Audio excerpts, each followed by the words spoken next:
Bhavna Sahni and I'm back with the new video for class 10, The Rise of Nationalism in Europe. And in this video, we are doing topic 4 का important questions. Topic बाकी सारे topic के important questions भी upload कर दिए गए हैं, उसका लिंक नीचे डिस्क्रिप्शन बॉक्स में दिया गया है. And if you still have any doubt you can clear, क्योंकि मैं अभी भी बता रही हूँ ये चैप्टर 5 मार्क का आने वाला है और इसमें से 5 मार्क का एक क्वेश्चन 100% आ रहा है. So let's get started to this video.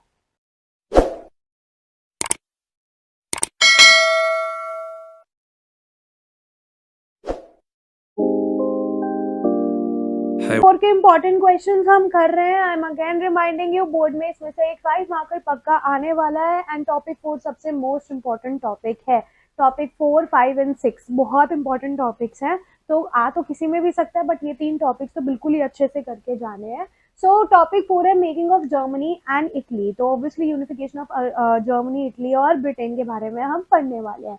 तो क्वेश्चन ये है, हाउ वाज जर्मनी यूनिफाइड, या फिर what did the middle class Germans do for the unification of Germany, what happened to the liberal initiative to the nation buildings in Germany. मतलब Germany unify कैसे हुआ, या फिर middle class ने क्या किया जर्मनी को यूनिफाई करने के लिए, लिबरल इनिशिएटिव्स क्या क्या लिए गए थे to make Germany as a nation building.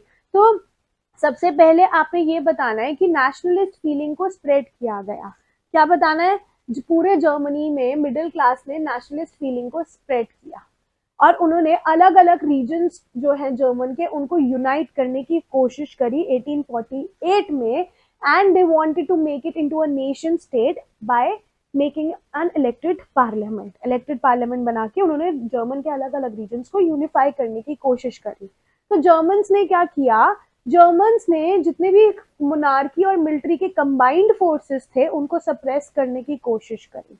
ठीक है, तो उनको जर्मन्स को कौन सपोर्ट कर रहा था? जर्मन्स को जंकर्स सपोर्ट कर रहे थे प्रशिया के. They were supported by the landowners. ठीक है, अगर मैं प्रशिया के सीएम की बात करूं तो प्रशिया का सीएम है सीएम थे ऑटो वॉन बिस्मार्क.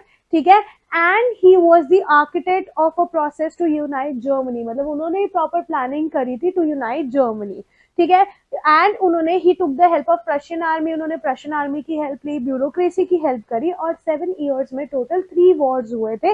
एक ऑस्ट्रिया के साथ, एक डेनमार्क के साथ, एक फ्रांस के साथ. ठीक है, एंड ये वॉर एंड हुआ इन प्रशियन विक्ट्री. कैसे एंड हुआ? प्रशिया जीत गई, ये तीनों हार गए, जिसकी वजह से पूरा जर्मनी यूनाइट हो गया. राइट. एंड जनवरी 1871 में जो प्रशियन किंग थे केसर विलियम वन, उन्होंने उनको डिक्लेयर कर दिया गया एज ए जर्मन एम्परर.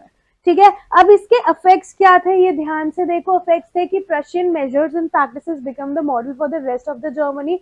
अब प्रशियन आर्मी जीती थी, प्रशियन किंग आए थे एज अ जर्मन एम्परर, तो ऑब्वियसली प्रशियन मेजर्स और प्रैक्टिसेस को यूज किया गया, पूरे जर्मनी में अप्लाई किया गया. न्यू स्टेट्स बनाई गई, modern currency, banking, legal system, judicial system आया जर्मनी में. नेशन बिल्डिंग प्रोसेस हुआ जो पूरे जर्मनी में, जिसमें दिखाया गया कि प्रशियन पावर जो है वो पॉलिटिकली डोमिनेट कर रही है. राइट. फिर सेकंड इंपॉर्टेंट क्वेश्चन इस टॉपिक का ये है कि how was Italy unified. Italy को कैसे यूनिफाई किया, या फिर गिस्पी मजीनी का क्या रोल था in the unification of Italy. उन्होंने क्या किया इटली को एक नेशन बिल्डिंग बनाने के लिए, या फिर जो नेशन बिल्डिंग प्रोसेस था इटली का, वो सर्दिनिया पिडमॉन्ट के पास पूरा पावर क्यों था, जस्टिफाई द स्टेटमेंट. ठीक है, तो यूनिफिकेशन ऑफ इटली आ गया इसमें. तो आपने ये बताना है कि मिड 19th सेंचुरी में इटली जो है वो 7 स्टेट्स में डिवाइडेड था, और उन 7 स्टेट में से सिर्फ एक स्टेट ऐसी थी जहां पे इटालियन रूलर रूल कर रहा था. ठीक है, और वो स्टेट कौन सी थी? सर्दिनिया पिडमॉन्ट. ठीक है, वहां पे एक स्टेट ऐसी थी जिसमें इटालियन प्रिंसली हाउस रूल कर रहे थे और उनका नाम था किंग विक्टर इमानुएल टू. ठीक है, नॉर्थ जो था, नॉर्थ इटली था, it was under Austrian Habsburg. Centre was under pope. Southern was under bourbon king of Spain. Right. और बहुत सारे रीजनल और लोकल वेरिएशंस भी थे इटालियन लैंग्वेज के. ठीक है, तो फिर उसमें के बाद आते हैं गिस्पी मजीनी. गिस्पी मजीनी के बारे में हम ऑलरेडी टॉपिक 2 में भी पढ़ चुके हैं.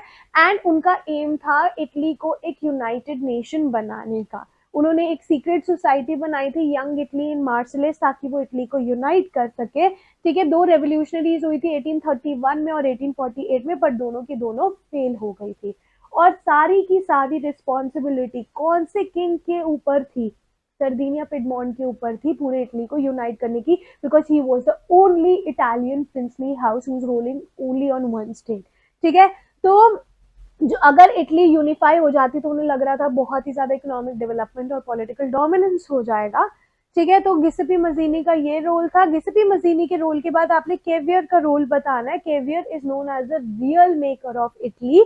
उन्होंने बहुत ही डिप्लोमेटिक अलायंस बनाई थी फ्रांस के साथ मिलके, जिसकी वजह से सर्दिनिया पिडमोंट ऑस्ट्रियन हैब्सबर्ग को हरा पाए थे, ऑस्ट्रियन फोर्सेस को हरा पाए थे। फिर उसके बाद आपने गिसेपी गरीबाल्दी का रोल बताना है। तो गिसेपी गरीबाल्दी में सिर्फ आपने ये बताना है कि बहुत सारे आर्म वॉलेंटियर्स थे जिन्होंने गरीबाल्दी के साथ मूवमेंट को ज्वाइन किया था। एंड 1860 में ये लोग साउथ इटली गए, किंगडम ऑफ टू सिसिलीज गए, एंड वहां पे लोकल पीजेंट्स का सपोर्ट जीत के Spanish ruler bourbon king of Spain को हराया था। ठीक है, कंक्लूजन क्या लिया कि 1861 में इटली यूनिफाई हो गई और विक्टर इमानुएल को प्रोक्लेम किया गया as the king of united Italy. Rome को डिक्लेयर कर दिया as the capital of Italy, right.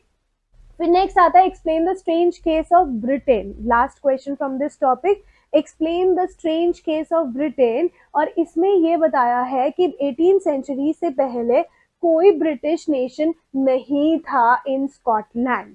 ठीक है, 18th सेंचुरी से पहले कोई ब्रिटिश नेशन नहीं था स्कॉटलैंड में। इंग्लिश पार्लियामेंट ने क्या किया था, जितनी भी मोनार्की की पावर है उसको सीज कर लिया था 1688 में। एंड उस टाइम पे इंग्लैंड एक नेशन स्टेट बना था। एक्ट ऑफ यूनियन साइन किया गया था 1707, जो इंग्लैंड और स्कॉटलैंड के बीच में हुआ था। एंड उस एक्ट ऑफ यूनियन में बोला गया था कि England and Scotland they are together known as United Kingdom of Great Britain.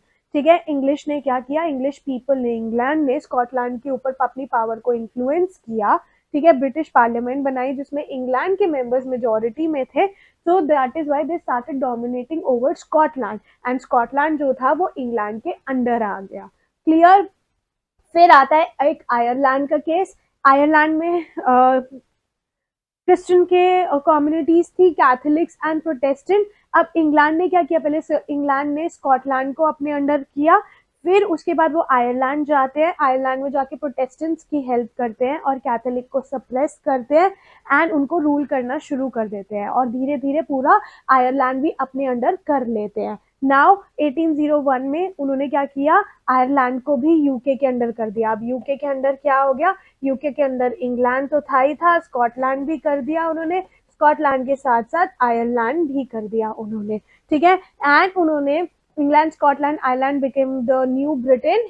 ठीक है, एंड इंट्रोड्यूस किया British flag, British national anthem and English को एक ऑफिशियल लैंग्वेज बना दिया, जिसकी वजह, and after that Britishers started ruling.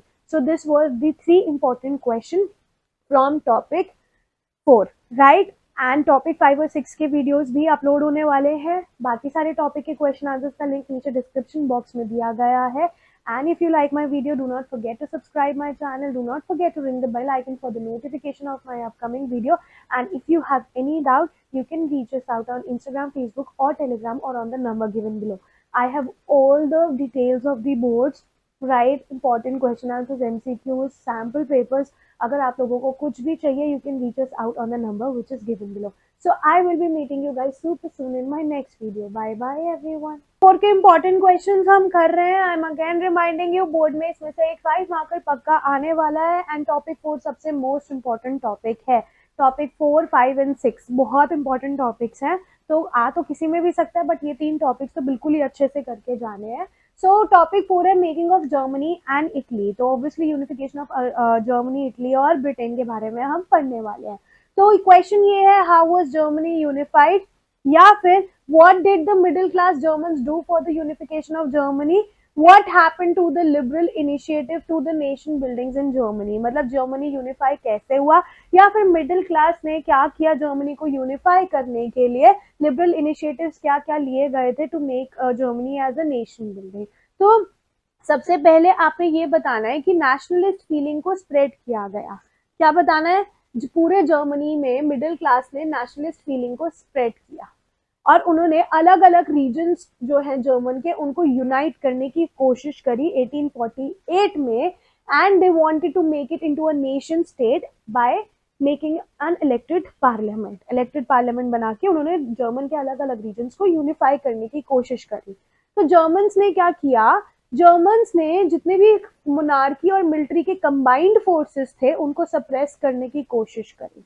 ठीक है, तो उनको जर्मन्स को कौन सपोर्ट कर रहा था, जर्मन्स को जंकर सपोर्ट कर रहे थे प्रशिया के, they were supported by the landowners. ठीक है, अगर मैं प्रशिया के सीएम की बात करूं तो प्रशिया का सीएम है सीएम थे ऑटो वॉन बिस्मार्क। ठीक है, and he was the architect of a process to unite Germany, मतलब उन्होंने प्रॉपर प्लानिंग करी थी टू यूनाइट जर्मनी। ठीक है, एंड उन्होंने ही took the help of Prussian army, उन्होंने प्रशियन आर्मी की हेल्प ली, ब्यूरोक्रेसी की हेल्प करी, और 7 ईयर्स में टोटल 3 वॉर्स हुए थे, एक ऑस्ट्रिया के साथ, एक डेनमार्क के साथ, एक फ्रांस के साथ। ठीक है, एंड ये वॉर एंड हुआ इन प्रशियन विक्ट्री। कैसे एंड हुआ, प्रशिया जीत गए, ये तीनों हार गए, जिसकी वजह से पूरा जर्मनी यूनाइट हो गया।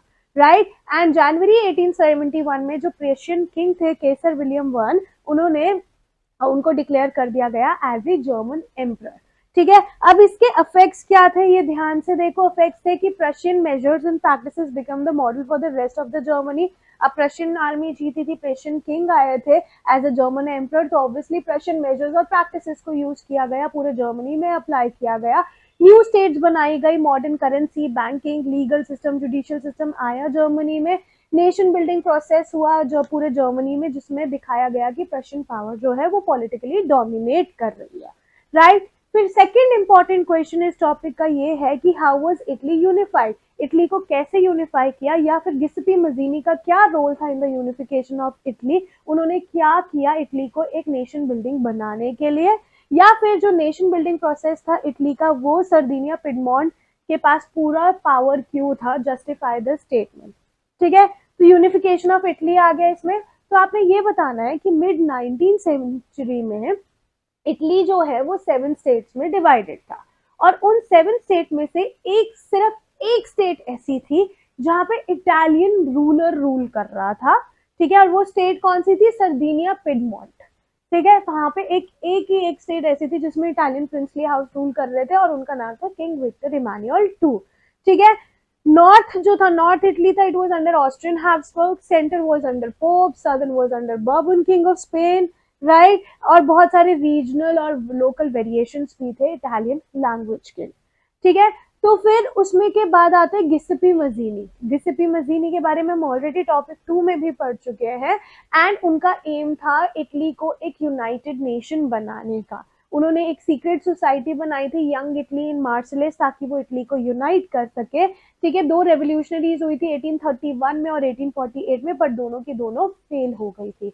और सारी की सारी रिस्पॉन्सिबिलिटी कौन से किंग के ऊपर थी, सर्दिनिया पिडमॉन्ट के ऊपर थी पूरे इटली को यूनाइट करने की, because he was the only Italian princely house who was ruling only on one state. ठीक है, तो जो अगर इटली यूनिफाई हो जाती तो उन्हें लग रहा था बहुत ही ज्यादा इकोनॉमिक डेवलपमेंट और पॉलिटिकल डोमिनेंस हो जाएगा। ठीक है, तो गिस्पी मजीनी का ये रोल था। गिस्पी मजीनी के रोल के बाद आपने केवियर का रोल बताना है। Cavour is known as the real maker of Italy. उन्होंने बहुत ही डिप्लोमेटिक अलायंस बनाई थी फ्रांस के साथ मिलके, जिसकी वजह से सर्दिनिया पिडमॉन्ट ऑस्ट्रियन हैब्सबर्ग को हरा पाए थे, ऑस्ट्रियन फोर्सेस को हरा पाए थे। फिर उसके बाद आपने गिस्पी गरीबाल्दी का रोल बताना है। तो गिस्पी गरीबाल्दी में सिर्फ आपने ये बताना है कि बहुत सारे आर्म वॉलेंटियर्स थे जिन्होंने गरीबाल्दी के साथ मूवमेंट को ज्वाइन किया था, एंड 1860 में ये लोग साउथ इटली गए, किंगडम ऑफ टू सिसिलीज गए, एंड वहां पे लोकल पीजेंट्स का सपोर्ट जीत के Spanish ruler bourbon king of Spain को हराया था। ठीक है, कंक्लूजन क्या लिया कि 1861 में इटली यूनिफाई हो गई और विक्टर इमानुएल को प्रोक्लेम किया गया as the king of united Italy. Rome को डिक्लेयर कर दिया as the capital of Italy. Right, फिर नेक्स्ट आता है explain the strange case of Britain. Last question from this topic, explain the strange case of Britain. और इसमें ये बताया है कि 18th सेंचुरी से पहले कोई ब्रिटिश नेशन नहीं था इन स्कॉटलैंड। ठीक है, 18th सेंचुरी से पहले कोई ब्रिटिश नेशन नहीं था स्कॉटलैंड में। इंग्लिश पार्लियामेंट ने क्या किया था, जितनी भी मोनार्की की पावर है उसको सीज कर लिया था 1688 में, एंड उस टाइम पे इंग्लैंड एक नेशन स्टेट बना था। एक्ट ऑफ यूनियन साइन किया गया था 1707, जो इंग्लैंड और स्कॉटलैंड के बीच में हुआ था, एंड उस एक्ट ऑफ यूनियन में बोला गया था कि England and Scotland they are together known as United Kingdom of Great Britain. ठीक है, इंग्लिश ने क्या किया, इंग्लिश पीपल ने, इंग्लैंड ने स्कॉटलैंड के ऊपर अपनी पावर को इन्फ्लुएंस किया।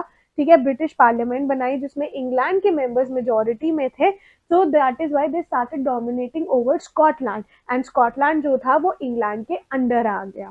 क्लियर। फिर आता है एक आयरलैंड का केस। आयरलैंड में क्रिश्चियन के कम्युनिटीज थी, कैथोलिक्स एंड प्रोटेस्टेंट। अब इंग्लैंड ने क्या किया, पहले इंग्लैंड ने स्कॉटलैंड को अपने अंडर किया, फिर उसके बाद वो आयरलैंड जाते हैं, आयरलैंड में जाके प्रोटेस्टेंट्स की हेल्प करते हैं और कैथोलिक को सप्रेस करते हैं एंड उनको रूल करना शुरू कर देते हैं, और धीरे धीरे पूरा आयरलैंड भी अपने अंडर कर लेते हैं। नाउ 1801 में उन्होंने क्या किया, आयरलैंड को भी यूके के अंडर कर दिया। अब यूके के अंडर क्या हो गया, यूके के अंदर इंग्लैंड तो था ही था, स्कॉटलैंड भी कर दिया उन्होंने, स्कॉटलैंड के साथ साथ आयरलैंड भी कर दिया उन्होंने। ठीक है, एंड उन्होंने England, Scotland, Ireland became the new Britain. ठीक है, एंड इंट्रोड्यूस किया British flag, British national anthem and English को एक ऑफिशियल लैंग्वेज बना दिया, जिसकी वजह, and after that Britishers started ruling. So this was the 3 important question from topic 4, right? And topic 5 और 6 के वीडियोस भी अपलोड होने वाले हैं। बाकी सारे टॉपिक के क्वेश्चन आंसर्स का लिंक नीचे डिस्क्रिप्शन बॉक्स में दिया गया है। And if you like my video, do not forget to subscribe my channel, do not forget to ring the bell icon for the notification of my upcoming video. And if you have any doubt, you can reach us out on Instagram, Facebook or Telegram, or on the number given below. I have all the details of the boards, right? Important question answers, MCQs, sample papers. अगर आप लोगों को कुछ भी चाहिए, you can reach us out on the number which is given below. So I will be meeting you guys super soon in my next video. Bye bye everyone.